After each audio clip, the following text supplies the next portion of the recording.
오늘 또 한 시간 이 삼위일체 하나님에 대해서 우리가 또 마지막 시간으로 은혜를 나누려고 하는데, 어떤 분들은 좀 그런 생각을 가질 수도 있을 것 같습니다.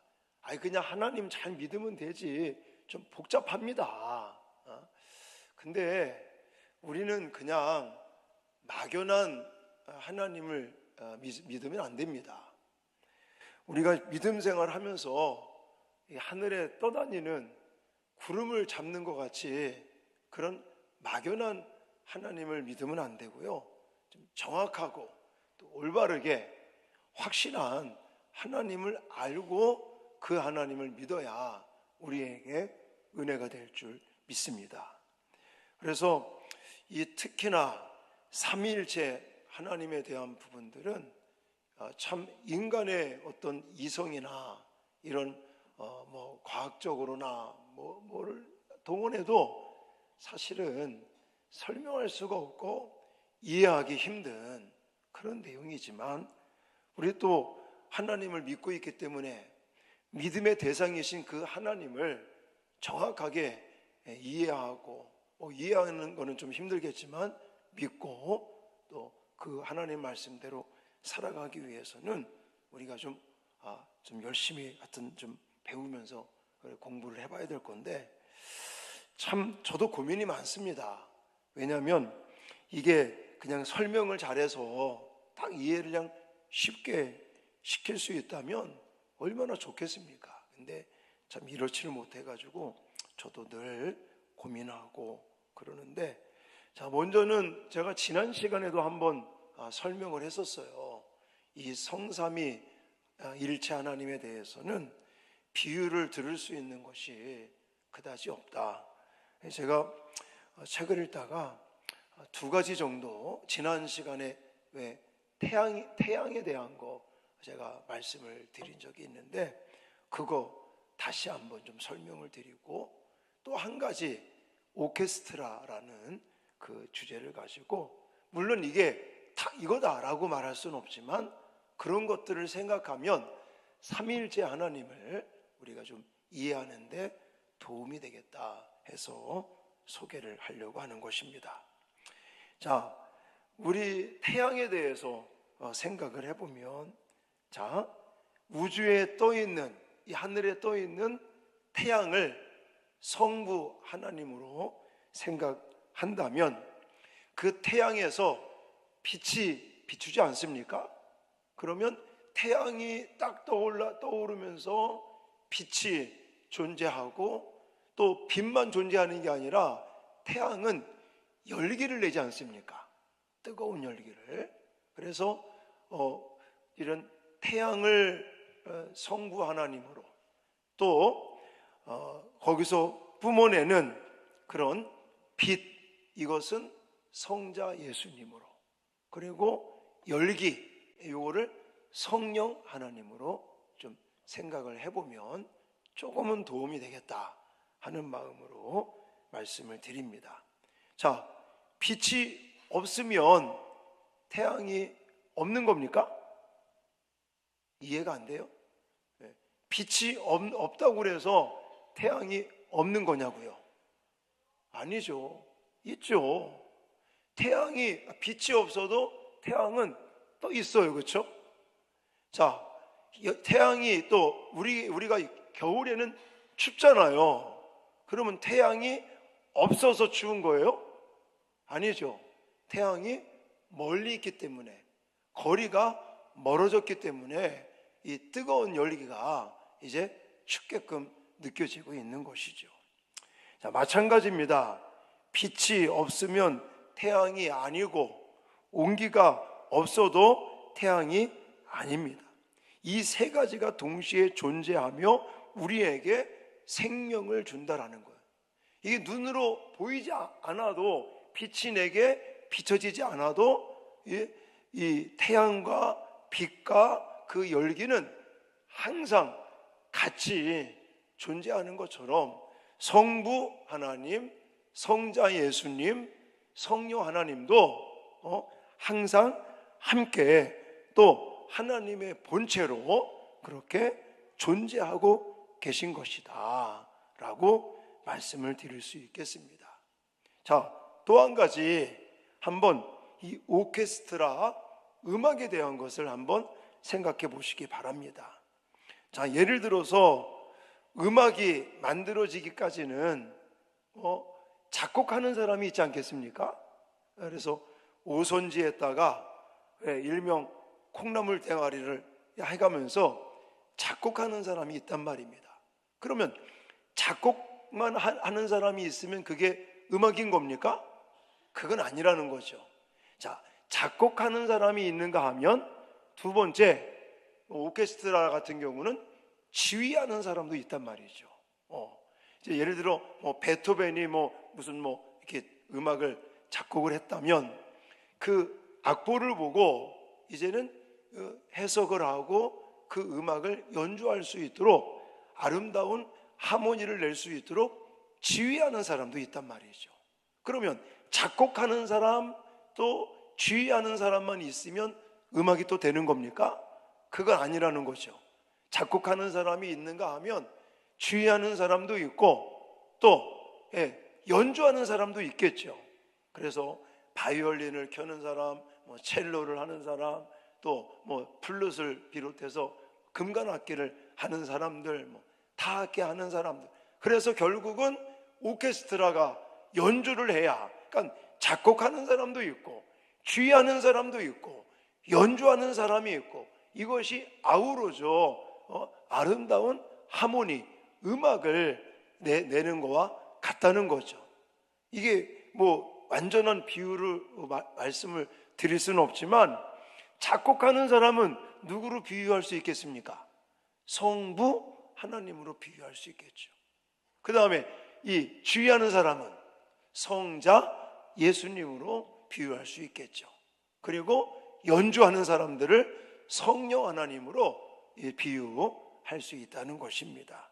어쨌든 성부 하나님은 구원을 계획하시는 분으로서 작곡자와 또 성자 예수님은 십자가에서 이것을 실행에 옮기셨던 성취자로서 지휘자와 같고 성령은 오늘 우리 마음에 찾아오셔서 그 구원을 완성시키는 연주자들과 같지 않나, 이런 어떤 비유를 들어서 이제 이 세 파트가 완벽한 하모니를 이루는 것 같이 성부, 성자, 성령, 삼위 하나님도 하나의 일체로서 우리에게 참 은혜와 복을 주신 하나님인 것을 믿습니다. 이 하나님에 대해서 오늘은 제가 지난번에도 강조했지만 서열이 있는 것이 아니다. 동등하시다. 자꾸 우리가 착각에 빠지는 거 뭐냐면 아버지라는 단어, 아들이라는 단어, 또 아버지께서 보내신다 이런 말을 쓰니까, 그런 단어들이 있으니까 우리들 생각에는 자꾸만 그것이 서열처럼 느껴진다는 거예요. 근데 절대 그렇지 않다는 겁니다. 그것은 서열이나 시간의 차이가 아니라 무슨 차이라고 그랬어요? 관계의 역할의 차이다, 이렇게 말씀을 드렸었습니다. 자, 그런 것들을 생각하면서 모니터 좀 더 올려주시기 바라요. 자, 제 11문 같이 한번 문제와 답을 한번 화면 보시면서 읽도록 하겠습니다. 시작. 성자와 성령이 성부와 동등한 하나님이신 것을 어떻게 알 수 있습니까? 성경이 하나님께만 고유한 이름, 속성, 사역, 예배를 성자와 성령에게도 돌림으로써 성자와 성령이 성부와 동등한 하나님이신 것을 나타냅니다. 아멘.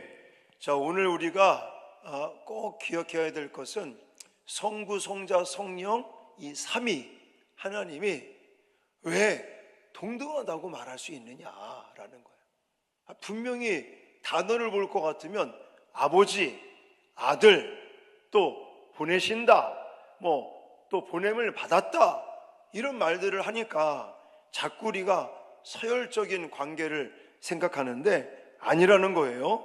동등한 하나님.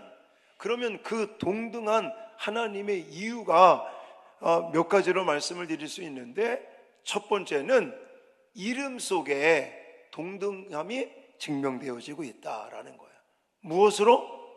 이름, 하나님이라는 이름 때문에 우리는 동등하심을 확신할 수 있다는 것입니다.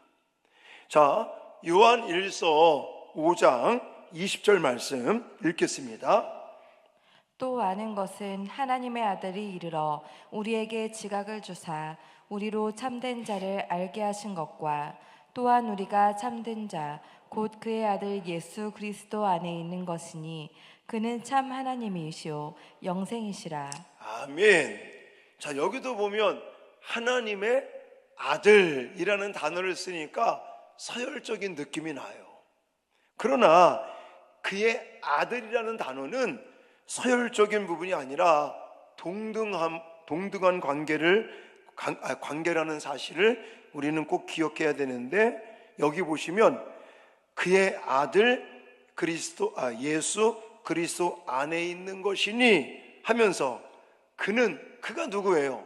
바로 성자 예수님을 가리키는데, 그 성자 예수님도 뭐라고 한다고요? 참 하나님이시요 영생이니라 라고 말해요. 영생이시라.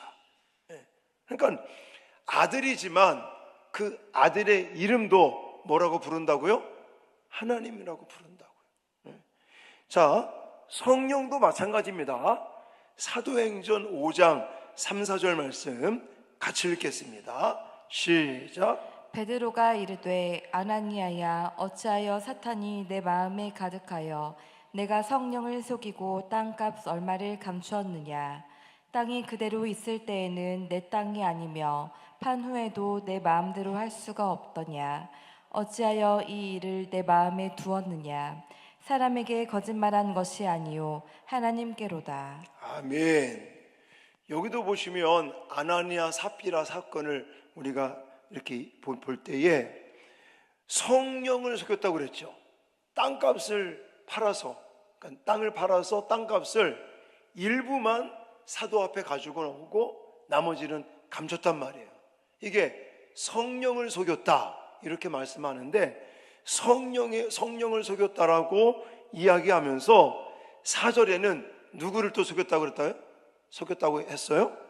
하나님께. 거짓말한 것이 사람에게 한 것이 아니라 누구에게? 하나님께 한 것이다. 그러니까 성령을 속였다는 말과 하나님을 속였다는 말 같은 말인 거예요. 성령을 하나님으로 그렇게 표현하고 있는 것입니다. 그래서 예수님도 아까 우리가 요한복음 10장 30절에 나와 아버지는 하나이시니라 라고 말하고 있어요.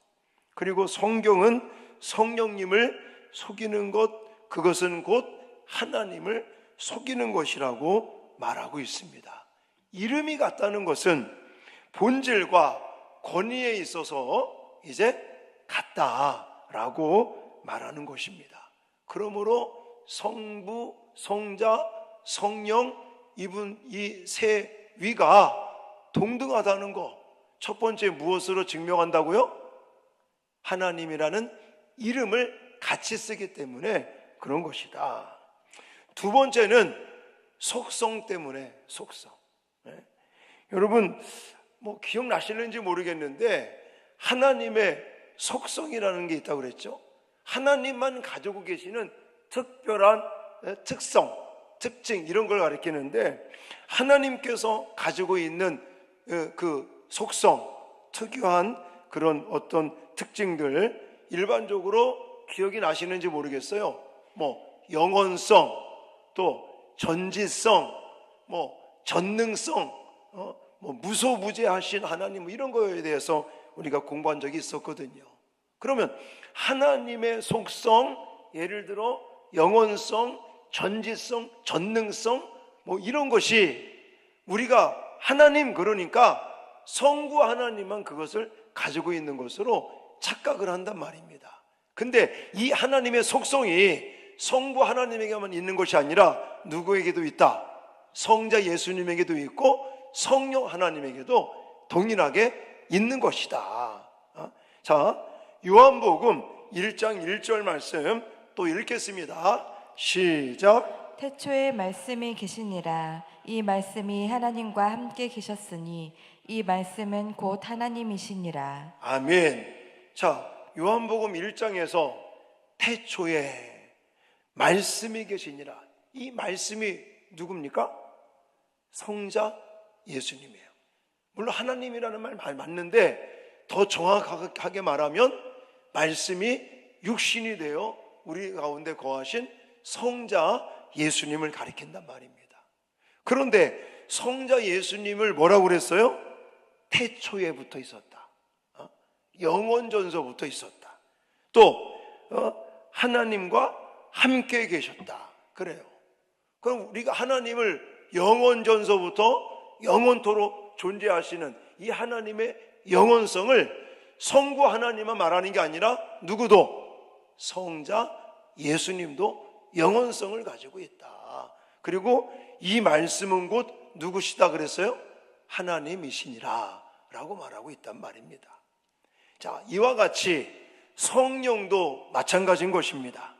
고린도전서 2장 10절 말씀 또 읽겠습니다. 시작. 오직 하나님이 성령으로 이것을 우리에게 보이셨으니 성령은 모든 것 곧 하나님의 깊은 것까지도 통달하시느니라. 아멘. 자, 여기 보시면 성령, 하나님이 성령으로 이것을 우리에게 보이셨으니 이러면서 하나님하고 성령하고 구분을 시키니까 자꾸 헷갈리는데 아닙니다. 한 분이신데 성령도 뭐라 그랬어요? 하나님의 깊은 것까지 뭐 하셨다고요? 통달하셨다. 이 통달했다는 뜻이 뭐죠? 모든 것을 다 알고 계시다라는 거, 알고 계시다. 다시 말해서 전지성을 이야기하고 있습니다. 성령께서 하나님의 깊은 것까지 통달하신다는 이 전지성, 이 하나님의 속성 중에 이 전지성을 성부 하나님만 가지고 계신 것이 아니라 성령 하나님도 또 성자 예수님도 함께 가지고 공유하고 계시기 때문에 동등하다라고 말한다는 것입니다. 자, 첫 번째 뭐라고요?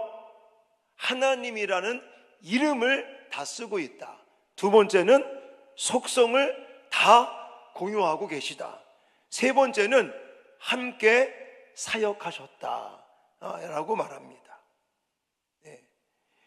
자, 우리가 하나님께서 일하신다 라고 말할 때 하나님이 어떤 일들, 어떤 사역을 하셨죠? 대표적으로 성경에 보면 하나님은 창조하시고 하나님은 구원하시고 하나님은 우리에게 생명을 주시고 이렇게 말할 수 있겠죠. 그러면 창조의 사역을 성부 하나님만 했냐? 아니라는 거예요. 구원의 일을 성부 하나님만 하셨느냐? 아니라고 그랬죠. 제가 앞에 설교할 때 구원에 있어서는 성부 하나님은 어떤 일을 하셨다고 그랬죠? 계획하셨다. 성자 예수님은 실행에 옮기셨다. 성령 하나님은 적용시키셨다. 완성시키셨다. 이렇게 제가 표현한 적이 있습니다. 그러니까 구원의 사역도 이 삼위가 한 분만 하신 게 아니라 삼위가 같이 동시에 하고 있는 것입니다. 자, 요한복음 아까 1장을 계속 보게 되는데 1장 3절 말씀 같이 읽겠습니다. 시작. 만물이 그로 말미암아 지은 바 되었으니 지은 것이 하나도 그가 없이는 된 것이 없느니라. 아멘. 요한복음 1장에는 태초에 말씀이 계시니라. 이 말씀이 하나님과 함께 계셨으니 이 말씀은 곧 하나님이시라. 그러면서 말씀이 육신이 되어 우리 가운데 거하시는 누구를 얘기해요? 성자 예수님을 이야기하는데 그 이야기를 할 때 3절에 보니까 만물이 그로 말미암아 지은 바 되었으니, 여기서 그가 누구예요? 성자 예수님을 가리키는. 그러니까 성자 예수님께서도 만물을 지으실 때 함께 일하셨다라고 말하는 것입니다. 그러면 성령 하나님은 어떠실까요? 성령 하나님도 똑같다는 것입니다. 창세기 1장 2절에 보면 이렇게 말하고 있습니다. 자, 읽겠습니다. 시작. 땅이 혼돈하고 공허하며 흑암이 깊음 위에 있고 하나님의 영은 수면 위에 운행하시니라. 아멘.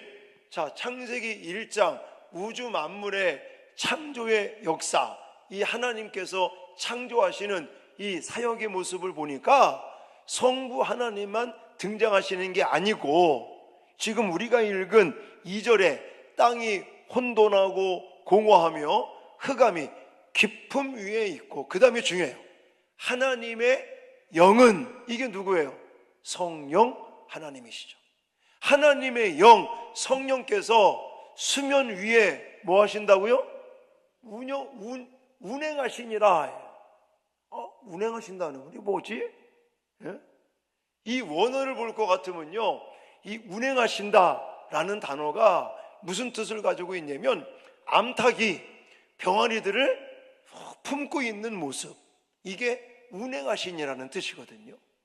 그러니까 성령, 하나님의 영이 창조 때도 하나님께서 하나하나 창조하실 때 하나님의 영이신 성령이 그 창조물들을 이렇게 품고 있는 것처럼 그렇게 일하시고 역사하시는 모습들을 우리는 발견할 수 있는 거예요.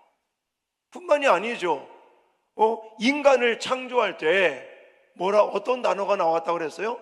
우리가 우리의 모양, 우리의 형상을 따라 인간을 창조하셨다고 그랬거든요.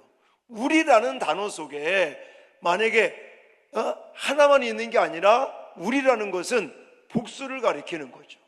그래서 우리는 그 단어도 성부, 성자, 성령, 삼위 세 개를 그래서 복수를 쓰고 있는 거다, 이렇게 말하는 것입니다. 삼위 하나님, 이렇게 아까 제가 오케스트라와 음악에 대한 얘기를 드리지 않았습니까? 그런 것처럼 이 작곡하는 사람이 있고 지휘자가 있고 연주자들이 있는 것처럼 성부, 성자, 성령 하나님도 그렇게 함께 되는 하모니를, 음악을 만들듯이 이 세상을 창조하시고 구원하시고 역사하신다는 사실을 꼭 기억하시기 바랍니다. 마지막으로 왜 우리는 성부, 성자, 성령을 동등한 하나님으로 보느냐? 마지막 네 번째는 예배와 영광을 돌리는 대상이기 때문에 그렇습니다. 성부 하나님에게만 우리가 예배 드리는 거 아닙니다. 성부 하나님에게만 영광 돌리는 게 아닙니다. 성자 예수님, 성령 하나님에게도 우리는 예배를 하고 있고 영광을 돌리는 삶을 살고 있어요. 여러분, 우리가 하나님께 예배합니다. 하나님은 영이시니 예배하는 자가 진리와 그것도 헷갈리네. 영과 진리로 예배할지니라, 이런 말씀들을 하고 있잖아요. 자, 그리고 예배는 이렇게 찬양하고 기도하고 말씀 선포하는 것뿐만이 아니라 예배의 일부분이 뭐냐면 성례라는 거예요. 성례가 뭐죠? 성례는 두 가지죠.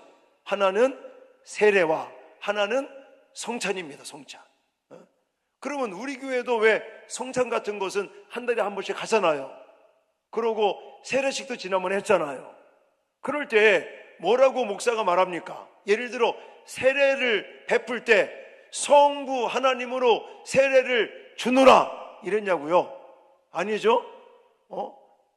내가 누구누구의 몇 명은 이제부터 대한예수교 장로회 부산명성교회 세례 교인된 것을 성부의 이름으로 공포하노라 이러지 않았습니다.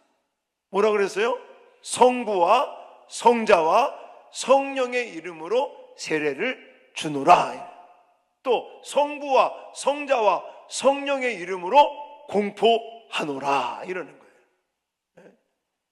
그래서 우리가 예배 시간에도 사실 보면 성부 하나님에게만 예배드리고 또 우리가 살면서 성부 하나님에게만 영광 돌리는 게 아니라 성부, 성자, 성령 이 삼위에 대해서 우리는 동등하게 예배드리고 영광 돌리는 삶을 사는 줄 믿습니다. 그리고 마태복음 28장 19절에도 그러므로 너희는 가서 모든 민족을 제자로 삼아, 여기도 뭐라 그랬어요? 아버지와 아들과 성령의 이름으로 세례를 베풀고 이렇게 말해요. 그리고 또 한 가지 예배 때 맨 마지막에 하는 게 뭐죠? 축도라는 거예요. 축도. 축복 기도를 합니다. 축복 기도를 할 때도 항상 제가 뭐라 그래요?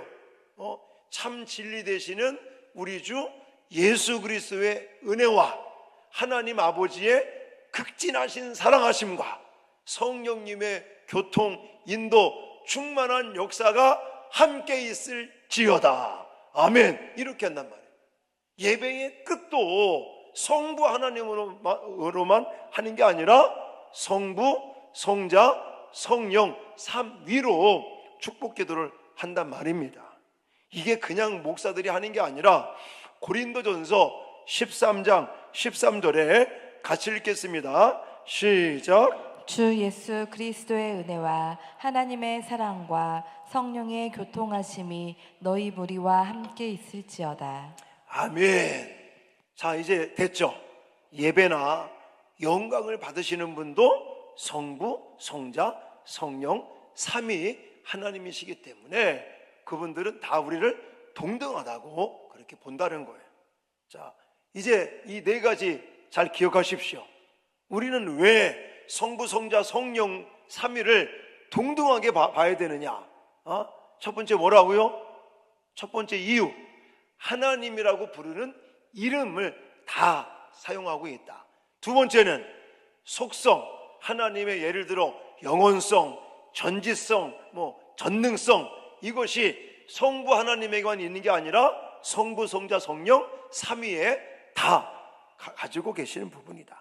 그리고 세 번째는 함께 일하시는 것. 하나님이 예를 들어 창조의 사역을 하실 때, 구원의 사역을 하실 때 성부 하나님만 등장하는 게 아니라 성자 예수님도 성령 하나님도 함께 일하셨다.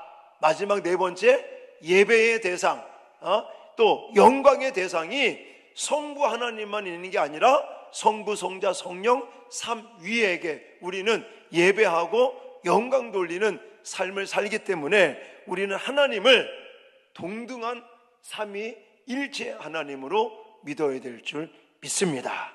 자, 이런 모습을 보면서 그러면 우리가 이런 부분들을 어떻게 적용할 것인가? 저는 두 가지를 좀 강조드리고 싶은데, 첫 번째는 우리의 신앙생활, 믿음생활, 교회생활은 독주회가 아니다. 어떻게 표현하면 좋겠습니까? 합주회다.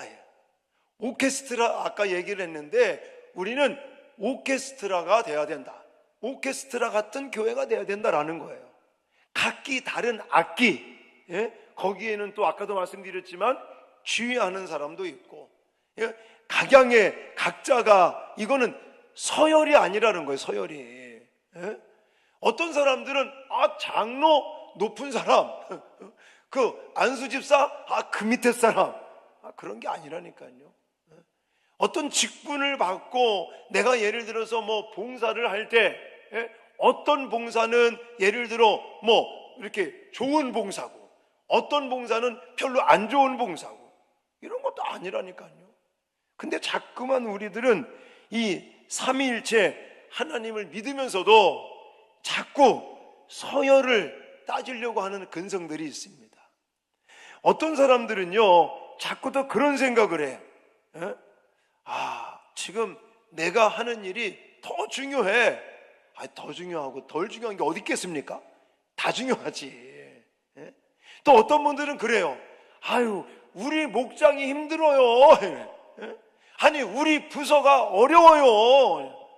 물론 뭐 환경적으로 그럴 수 있습니다. 근데요 아니라니까요. 모든 목장 부서 다 각양각색의 그런 어떤 하나님의 섭리 가운데 다 감당해야 될 일들이 있고 또 해내야 되는 그런 사역들이 있는 것입니다.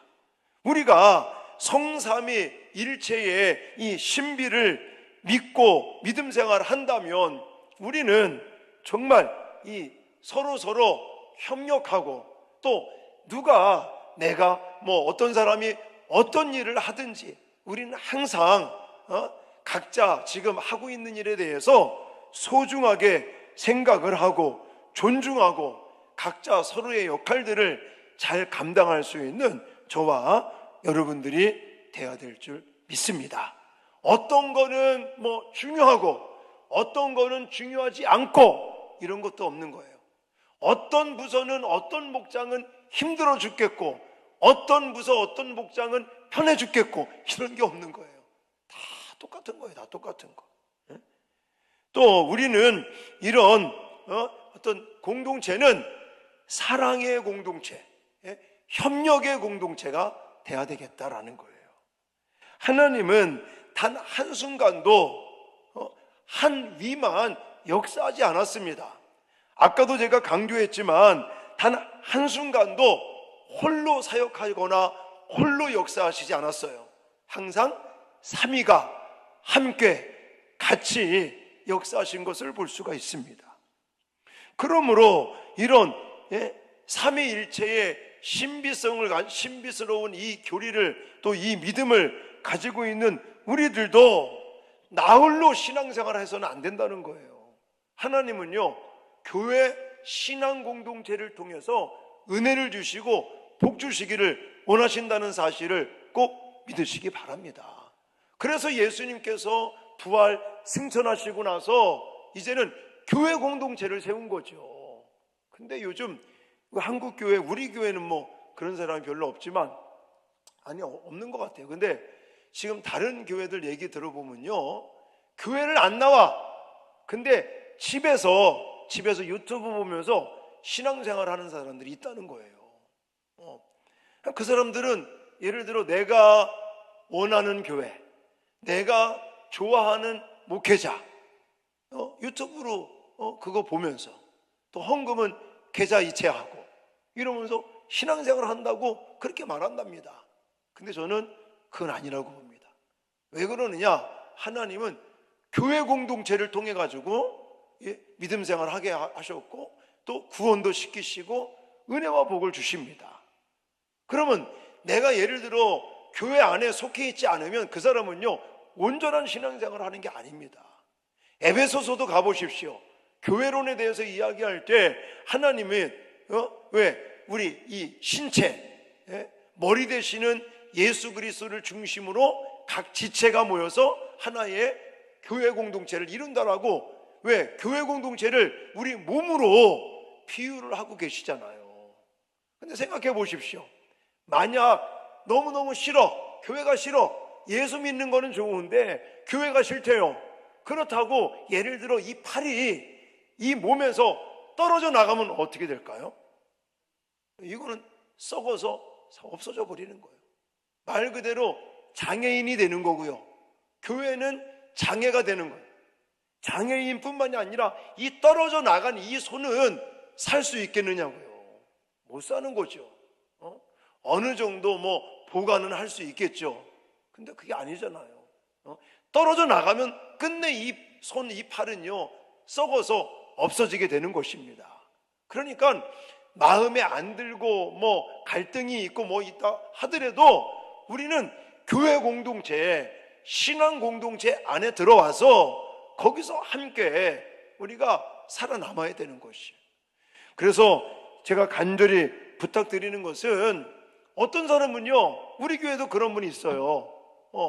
딱 11시 예배, 그것도 예배 딱 시작하면 들어와. 그러고는 저기 5분 전에 뒤에 앉아있다가 축도 끝나기 전에 나가버려요.